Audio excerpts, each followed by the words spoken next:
quem acompanhou ontem, pelo menos trechos, do debate dos candidatos à presidência do Corinthians da TV Gazeta, entenderá muito bem o que eu estou dizendo. O futuro do Corinthians é assustador. O presente já é de apavorar, de arrancar os cabelos, de ficar louco, ficar cabelo em pé. E o futuro, meu Deus. Eu falava hoje com alguns corintianos aqui, amigos e tudo, todo mundo preocupado, apavorado. Porque não é para menos, né? Vanderlei Nogueira. Opa. Teve debate presidencial, nunca vi isso, né? Debate presidencial dos candidatos já teve. à presidência já teve, do Corinthians. De outros clubes, inclusive. No programa Mesa Redonda da TV Gazeta, eu vi uma parte, inclusive vi partes chocantes, né? Não gostou? Porra, teve até a situação ali do Negão se explicando que foi investigado pela Polícia Federal quando foi perguntado sobre envolvimento com o jogo do bicho. Olha onde a gente tá chegando num debate presidencial pro Corinthians. E aí eu te pergunto pro Mauro, pro Flávio, qual a impressão? O torcedor corintiano, primeiro, quem ele vai querer que ganhe? Eu vou dar minha opinião. Pelo que eu vi, não que seja brilhante, mas eu acho que o Augusto.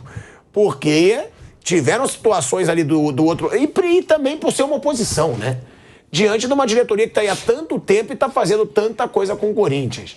Agora, qual a impressão desse debate? Porque foi muito pobre, né, Vanderlei Nogueira? Bom, primeiro eu acho que a ideia foi boa. A gente já fez vários debates aqui no grupo Jovem Pan.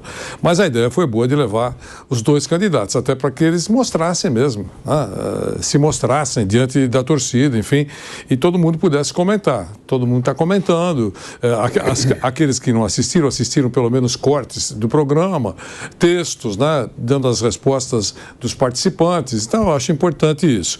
Eu acho que quem assistiu com muita atenção ficou extremamente decepcionado. A torcida do Corinthians deve estar frustrada com aquilo que viu, né? Por vários motivos. O Corinthians tem uma história rica, o Corinthians tem a segunda maior torcida do país, o Corinthians é extremamente importante. Vive uma pindaíba financeira nos últimos anos, construída essa pindaíba por vários dirigentes. Veja que de 2020 até hoje, a dívida do Corinthians praticamente ficou inalterada. Mudou um pouquinho para cima, um pouquinho para baixo, mas inalterada. Alguns analistas competentes, comprovadamente competentes, dizem que a dívida do Corinthians é absolutamente impagável. Eu costumo brincar, com uma pitada de ironia, que aquele que vai pagar o último boleto de todas as dívidas que o Corinthians tem, ainda não nasceu. Ainda não nasceu. Claro que vai ser filho de alguém que é corintiano, porque o garotinho vai virar corintiano e vai virar mais ou menos o que aconteceu com o Paulo Nobre. Um garotinho que nós entrevistamos na arquibancada, que quando entrevistado pelo microfone da PAN, ele respondeu, perguntei para o Paulo Nobre, você quer ser jogador do Palmeiras? Ele respondeu, não, eu quero ser presidente do Palmeiras. Ó, a gente está voltando aí para a Rádio Jovem Pan em 2 segundinhos. De volta à Rádio Jovem Pan, agora na rádio e no YouTube. A gente ainda vai falar sobre a treta do Flamengo aí com a Conmebol para usar o Maracanã antes da final da Libertadores. Vai ou não vai conseguir? Mas agora a gente está falando sobre esse debate presidencial do Corinthians, né, Vanderlei Nogueira? Que não foi muito animador para o torcedor. Não, foi trágico, né? Eu achei trágico, assim, extremamente preocupante para aquele que ama o Corinthians, pela importância do Corinthians, né? A gestão atual tem sido uma decepção, claro, e agora o time é um time que não arranca suspiros, já faz muito tempo, né? Não tem caixa para contratar, deve muito. Repito aqui o que disse há minutos, para muita gente que entende disso, a dívida é impagável e aquele que vai pagar o último boleto dessa dívida atual, acho que não nasceu ainda, né? Realmente é muito complicada a vida financeira do Corinthians. Ele precisa entrar... O São Paulo falou recentemente, o Carlos Belmonte, que vai querer se espelhar no Flamengo e no Palmeiras. E eu só lembrei, isso vale para o Corinthians também, que o Flamengo ficou 10 anos pagando a conta aí. Levou um tempão para se ajustar financeiramente. E o Palmeiras levou 3, para não recuar muito, 3 gestões para poder chegar no ponto atual. Paulo Nobre, Gagliotti e Leila Pereira. Então não é uma coisa que acontece da noite para o dia. Com o Corinthians, obviamente, deve acontecer a mesma coisa. Então, mas tem algum que dê algum otimismo? Sinceramente, eu acho que... Imagine o que passa pela cabeça dos lúcidos conselheiros e eleitores. O que eu vou fazer? Eu li hoje acho que na coluna ou num dos textos do Juca Kfouri, quando ele diz lá que o Antônio Roque Cittadini, decepcionado com os dois, mas disse que vai votar no menos pior, no André Negão. Quer dizer, eu só estou dizendo isso porque, veja, veja a situação. Quer dizer, eu acho que era melhor votar em branco. Claro, se você está decepcionado com o que você viu, você vai votar no menos pior? Não. Diga, eu não vou votar. Ué, se você acha que os dois são péssimos, eu não vou votar. Tenho direito a voto, vou lá, voto em branco. Agora, dizer que vou votar no menos... E tem gente que acha que vai votar no menos... Vou errar, tá? No menos pior, no Augusto Melo. Cara... eu só acho, estou dando minha opinião, tá? E pergunta de vocês também. Que o Augusto Melo, pelo menos, é uma oposição, né? Porque tem aí uma situação que já está há anos no Corinthians. Será? Ué, mas caramba. Não, caramba, se não. ele está se auto-intitulando oposição, se ele é atacado pra caramba pela situação. Sim. Você acha que ele é da situação? Não, eu não falei que ele é.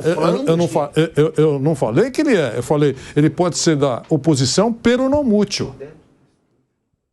É isso que eu acho. Mas ele tem falado que ele é ameaçado de morte, ele tem falado que ele está sendo ameaçado, a família dele está sendo ameaçada, que já estão colocando distância que a oposição tem que ficar dele, a polícia. Ele está falando que virou caso de polícia. Se isso não é oposição, ele está dizendo que ele está sendo até ameaçado de morte, Flávio. Em política, os discursos são mais incríveis. Né? O nego promete Shangri-La. Eu não tenho certeza que ele é uma autêntica oposição. Eu não tenho certeza, só isso. Por isso que eu disse será. Eu estou colocando será, é isso. Eu entrevistei recentemente os dois individualmente e eu conheço os dois há algum tempo, né? Bastante tempo até. E eles foram candidatos naturais do Corinthians. Os dois, eles têm uma atividade muito grande dentro do clube. Não podemos esquecer que são eleições de clube. Não é a torcida inteira que vai votar, até porque a torcida inteira não tem nem muita noção do que rola nisso tudo. Então é uma eleição do clube, dentro do clube. E em cima desse aspecto, os dois, eles frequentam bastante o clube, os dois conhecem bastante as coisas que ocorrem dentro do clube, e os dois têm coisas feitas no clube, os dois. O André, ele é do grupo do Andrés, já há muito tempo, o grupo que está no poder há bastante tempo. O Augusto, ele apareceu como uma opção porque ele é muito próximo lá da parte social do clube. E ali é que o negócio vai ser resolvido, vai ser decidido. E os dois, eles têm mais ou menos as mesmas ideias, as mesmas pretensões, ou seja, diminuir a dívida do clube e tal, que, frise-se, não foi feita por eles. Frise-se não foi feita por eles. O André... Mas foi feita pela situação, que é do André. Foi, mas o André com uma participação sempre mais periférica. Ele é um cara importante para esse grupo, mas ele nunca esteve no poder. Nunca foi diretor de futebol, nunca teve uma atividade mais diretamente. Ele sempre teve atividade, ele era do Conselho de Ética, recentemente, sempre esteve por lá, e agora ele entra como um candidato natural. Eu acho assim... se eles não foram um primor, eu também não consigo ver nos outros clubes nada tão primoroso assim. Para ser muito sincero, normalmente tem muito cara gravatinho, tal, bonitinho, né, fala bonitinho e tal, mas na prática não resolve nada. Tem muito disso também, né? Cansamos de ver isso. Então acho que o Corinthians está na mesma situação que os outros, salvo uma ou outra exceção, até porque, na minha opinião, o que resolve é clube-empresa. Ou gestão como empresa de verdade. Não, Paulo Nobre, a gestão do Bandeira de Melo, que depois foi a do... Como empresa. Mas resolveram, como empresa. Como SAF. O Paulo... Não falei SAF, falei empresa. O Paulo Nobre, ele colocou algumas situações dentro do clube que você tem que funcionar como empresa. Ele usou até o mesmo software que é usado por empresas importantíssimas, inclusive pelo Bayern de Munique. Ele fez algumas travas que funcionam como empresa. Flamengo, eu confesso que não sei muito bem, mas me parece também que há uma série de travas que você não pode... Não vai aparecer um aventureiro lá e mudar tudo. Não sei que mudou o estatuto, mude tudo. A Leila tem que trabalhar em cima também de algumas normas que vieram lá de trás. Até alguma coisa ela está querendo mudar e tal, mas existe isso.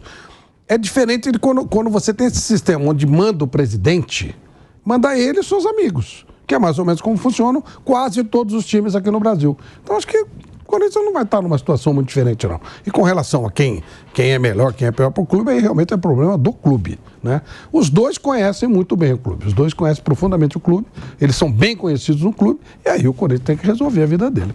Mauro, você até ironizou, né? O debate. Deu para ver algum melhor e o que te chamou mais atenção que tenha te deixado tão assustado? Eu não vi o debate todo, mas eu vi alguns cortes assim assustadores, né? O candidato da situação falando sobre aspecto financeiro. Quando mistura superávit com faturamento, é uma confusão que ninguém entende. E a outra, quando ele fala dos títulos do Corinthians, ele fala inclusive da Sul-Americana, que o Corinthians não venceu nunca a Sul-Americana, acabou de ser eliminado da Sul-Americana. E quando venceu títulos importantes, já está no passado. O último foi em 17, o Campeonato Brasileiro, tem 6 anos. E foi um título até inesperado. O Corinthians não se programou para ganhar aquele campeonato. O time do Carille foi, todo mundo sabe, surpreendente. Não era o favorito, não era nem candidato ao título. Foi o primeiro turno espetacular, caiu muito no segundo, mas sustentou e foi merecidamente o campeão. Foi um trabalho muito dos jogadores e do técnico ali, que conseguiram um rendimento muito acima do esperado. Em termos de gestão, é um desastre. A dívida é grande. Agora mesmo o site Meu Timão publicou que a dívida caiu esse ano, segundo as projeções, menos de 2%, 1, alguma coisa. Não caiu, então. 2% em nada é a mesma coisa. Isso aí é que nem aquele noticiário da economia, quando o cara faz assim... Vamos lá, tal setor da indústria caiu em relação ao ano passado. Você vai ver, caiu 0,1, não caiu nada, ficou a mesma coisa. Tem muito isso no noticiário econômico, né? Eu nunca consegui entender muito isso, as manchetes forçadas. É a mesma coisa, é a mesma coisa. A situação acho que é muito desesperadora. Quando a gente não tem, assim, gente nova surgindo, que tenha outras ideias, que tente mudar o cenário do clube. Não tem mesmo. E vai se arrastando. O Paulo Nobre foi uma novidade no Palmeiras, quando ajudou, inclusive com o próprio recurso dele, né? Não só profissionalizando o clube, mas colocando grana, emprestando dinheiro ao Palmeiras e resgatou o clube do buraco. E no Flamengo não foi o Bandeira de Melo, que caiu de paraquedas 24 dias antes da eleição, mas o grupo do qual o Landim fazia parte, a gente tem que sempre dizer isso, que parece que o Landim... Não, o Landim era do grupo original. Landim, Godinho, Valim, BAP, Tostes, Langoni, que até já morreu, esses caras todos. Eles que pegaram e fizeram um projeto de recuperação do clube. Aí, pouco antes da eleição, o Valim não pôde se candidatar por conta de questões estatutárias, aí saiu como vice de futebol e aí ele chamou, então, um amigo dele, o Bandeira de Melo, que quer participar. Você está se aposentando, tem tempo, você vai ser o presidente do Flamengo. Quero. Ele era sócio, aí se lançou. Depois eles tiveram uma cisão, o Bandeira seguiu mais ou menos a diretriz original, com alguns caras que continuaram com ele, como o Willeman da jurídico, o Prakovic da parte financeira, e o clube contratou profissionais. Inclusive, havia um profissional do Flamengo, na primeira gestão, até bom tempo depois, chamado Paulo Dutra. Esse cara era um dos cabeças ali, ou o principal executivo do clube na parte de gestão. Um cara do mercado. Ele foi contratado por uma empresa e já foi para uma outra. Estou falando de um executivo que é disputado no mercado, que trabalha num clube momentaneamente, vem uma empresa com uma proposta melhor, leva o cara e já pulou para uma outra melhor. Então, esse é o nível que você tem que ter. Não é só uma questão de quem é o presidente, não. É você colocar pessoas capazes para fazer a gestão do clube. Estamos falando de um clube com um faturamento de 1 bilhão por ano, ou perto disso. Então, isso tem que ser gerido profissionalmente. A questão do futebol é outra. Aí você tem erros de contratação, equívocos, acertos e erros que acontecem. O Palmeiras mesmo errou muito em contratação esse ano e do ano passado para cá. Já falamos várias vezes sobre isso. Mas o clube anda nos trilhos desde os tempos do Paulo Nobre, que foi quem trouxe o clube para o lugar certo. E o Flamengo vem, o Bandeira teve participação também, depois, como todos esses caras. E o Corinthians não surge ninguém. Não surge ninguém. Na verdade, são os mesmos caras ali no poder esse tempo todo. E, assim, a falta de argumentos me assusta muito. Não a mim, assusta principalmente os corintianos. Eu falei, tem muita gente apavorada. Quando alguém que é candidato ao presidente fala de um título que o clube não ganhou, não consegue se expressar de forma minimamente clara em questões ligadas às finanças do clube, isso é aterrorizante.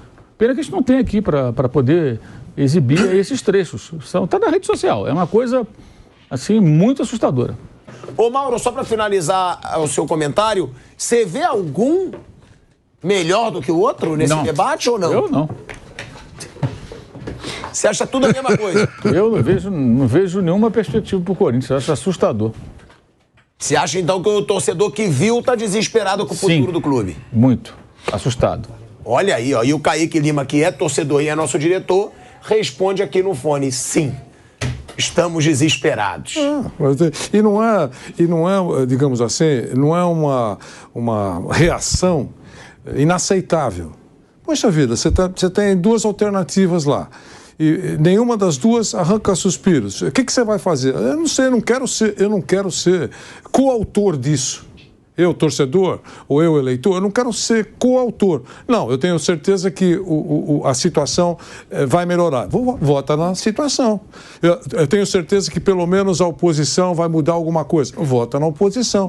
E tem aquele que pode achar que, olha, eu não tenho para onde correr. Eu não quero ser coautor. É muito comum quando alguém assume o poder, por exemplo, de qualquer estágio do poder, municipal, estadual, federal, não importa, alguma coisa, quando passa um tempo, se decepciona, é muito comum falar assim, ó, eu não participei disso, essa culpa eu não carrego. Direito, eu fui lá e não votei. O problema, sabe o que é? Eu não sei, olha, sinceramente, eu acho que tudo que vocês estão falando eu concordo. Só tem um problema, será que hoje o Corinthians é muito diferente disso? Esse é o ponto. O Duílio é muito diferente disso. Eu gosto muito do Duílio, gosto muito do pai dele, mas é muito diferente, é tão diferente assim. Os últimos presidentes do Corinthians foram tão diferentes disso? Não. Sei não, hein, gente? Não. É tudo a mesma coisa, que a gente está falando. Não mudou muito. Mas eu acho Mas eu acho que é importante, eu imagino, o conselheiro e o eleitor, e quem está olhando de fora, ressaltar isso. Olha, os dois candidatos não indicam que o Corinthians vai ser, digamos, ter uma gestão primorosa.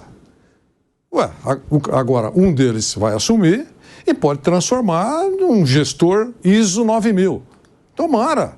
Mas aí já é uma coisa que... Eu só acho que não mudou muita coisa, não. Não vai mudar muita coisa. Acho que ganhando quem ganhar não vai mudar muita coisa. Então, na sua opinião, a caminhada vai ser esburacada. Claro, mas ela está esburacada. Sim. Por isso ela deve um bi. Entende, Vânia? É isso que eu digo. Assim, eu não considero que a coisa vai ficar pior no Corinthians. Não vai. Eu acho que os dois que estão aí, eles são de um grupo de pessoas que está no Corinthians há muito tempo, que participaram do momento grande do Corinthians, quando o Corinthians foi campeão mundial, e depois veio esse grupo de pessoas que foi lá, e eles estão dentro do Corinthians há muitos anos. É isso. Lá atrás, quando estava ganhando também, eles estavam e tal. É mais ou menos o mesmo grupo de pessoas. O Mauro falou uma coisa, não aparecem novas lideranças. Até pela maneira como os clubes são conduzidos, são aquelas pessoas que ficam tomando conta do clube há muito tempo. No São Paulo é a mesma coisa. No Santos tem 2 ou 3 ou 4 empresários que se alternam no poder, mas é sempre mais ou menos a mesma coisa. Não muda muita coisa, não. Por isso que a solução seria, vamos transformar o clube numa empresa. O resto não vai mudar muito. São, por acaso, essas duas pessoas, o André e o Augusto. Mas se você fosse pegar alternativas, não fugia muito disso, não. Não fugia muito disso, não. É mais ou menos por aí. Alguns com um nível, digamos, de uma fala melhor, até por aquilo que o clube oferece para o cara trabalhar, pela maneira como esses clubes são geridos, eles são geridos por grupos como fossem partidos políticos. Sim. O cara que entrar, ele vai ter que fazer concessões, ele vai ter que ceder aqui, e vai acabar ficando mais ou menos igual. Claro que imagino que existe um bloqueio para surgimento de nomes importantes. Muito grande. Ele assumir. Eu entendo isso. Quer dizer, há uma série de pegadinhas que impedem outros nomes que queiram concorrer. Ok. Mas para mim, tem que ser conselheiro e tal. Será que em todo o conselho do Corinthians, ou então alguém que cumpra o que permite o estatuto, não tem 2 ou 3 personagens que se apresentaram ou tentaram se apresentar para concorrer à presidência do Corinthians? Tem, mas morre quando começa o aspecto político. É isso que eu falo. Os clubes, eles funcionam como são grandes grupos políticos. O que você está falando. Então, quer dizer, você vai dizer assim, será que teria alguém que talvez pudesse fazer alguma coisa melhor? Talvez, mas talvez não tenha o tempo, não queira se submeter a todos os aspectos políticos que esses dois dois fizeram para poder chegar nessa possível condição. que seja isso. Muito isso. Ué, o próprio Júlio Casares, Vanderlei, muita coisa que ele não faz no São Paulo é porque ele tem que fazer acertos políticos dentro do clube. Esse é o problema. Eu não gosto, por isso que eu gosto de empresa. Eles são grupos políticos. São grupos. O cara tem que fazer negociações. E aí, mas essa é uma válvula de escape, Flávio, que eu, em alguns momentos, discordo. Quando o personagem não atua como deveria atuar, ele vai nesse campo. Ele fala que a política impede que ele faça melhor. Eu não concordo. No caso do Corinthians, que é o assunto aqui, eu não quero aceitar, eu não aceito a ideia de que não existem pessoas capazes para assumir o Corinthians e promoverem uma virada na administração do Corinthians. Eu tenho certeza que existe pessoas acho competentes. que sim, mas eles não vão ter saco para ficar fazendo esquemas políticos. Então existem pessoas, ou por decepção, quer ficar distante do que tem visto de perto. Eu concordo com essas coisas, mas eu queria só dizer que eu tenho certeza que existem outros nomes, alguns anônimos, desconhecidos, que poderiam colocar o Corinthians numa boa caminhada. Eu acho isso. Quando ele tem 20 milhões de torcedores, é claro que tem pessoas competentes. Agora, o problema todo é uma adaptação ao sistema político que o Corinthians tem. O Corinthians é político, como o São Paulo é. Os times, como trabalham como empresa, fica mais difícil fazer política. Que é o caso ali no Palmeiras, no Flamengo, só para citar alguns. E eu cito pra caramba o Red Bull Bragantino. Ali não tem política, ele anunciou e acabou. Então isso funciona pra caramba. Quando o clube é tratado politicamente, tem grupos políticos, ele vai ter que aceitar quem joga o jogo político. E tanto o André como o Augusto, eles trabalharam politicamente para chegar onde eles chegaram. Então não dá para discutir. Eles foram os que venceram a batalha dentro das regras postas. É isso. Poderia ter alguém, talvez pudesse fazer alguma coisa, tivesse uma ideia, como o Paulo Nobre, talvez, mas essas pessoas não sujeitaram essa política. Não esqueça que o Paulo Nobre demorou muito para conseguir chegar no Palmeiras na condição que ele queria. Ele perdia, ele não conseguia ser candidato. Aí quando o Palmeiras entrou num buraco total, falaram, bom, agora vamos pegar alguém para ver o que acontece. E virou. E deu certo. Acho que no Flamengo foi a mesma coisa. Quantas pessoas não entraram no Flamengo que arrebentaram com várias. Até que chegou uma hora que os caras vão dar um basta. O Corinthians ainda não chegou nesse estágio de pensar em dar um basta. Então, dentro das regras que são postas no Corinthians, mas quase é óbvio que eu não concordo, eu gosto de clube, eu gostaria que o Corinthians estivesse anunciando aí uma concorrência para se transformar numa baita de uma SAF. Eu gostaria muito que fosse isso. Aí é outra coisa. Mas dentro das regras postas no clube hoje, essas duas pessoas, elas trabalharam para chegar onde chegaram. Eu concordo, mas até que ponto o Corinthians vai viver essa draga, né? Até quando? Aí, até o dia que eles resolverem virar empresa, o que não vai acontecer. Não vai. Pelo menos, a não ser que... Até porque se for para uma empresa botar dinheiro, vai ter que botar muitos bilhões para comprar. Mas tem várias, né? A não ser que aconteça de chegar um cara como o Paulo Nobre e falar, não, eu vou trabalhar como empresa. Como o Flamengo fez, um sistema empresarial completo. Não é o caso. Aí tem uma série de negociações entre partidos políticos dentro do clube. Tem as chapinhas do Corinthians, todo mundo quer uma coisinha, outra no São Paulo a mesma coisa. É assim que funciona. É a opção de direção que os clubes escolheram.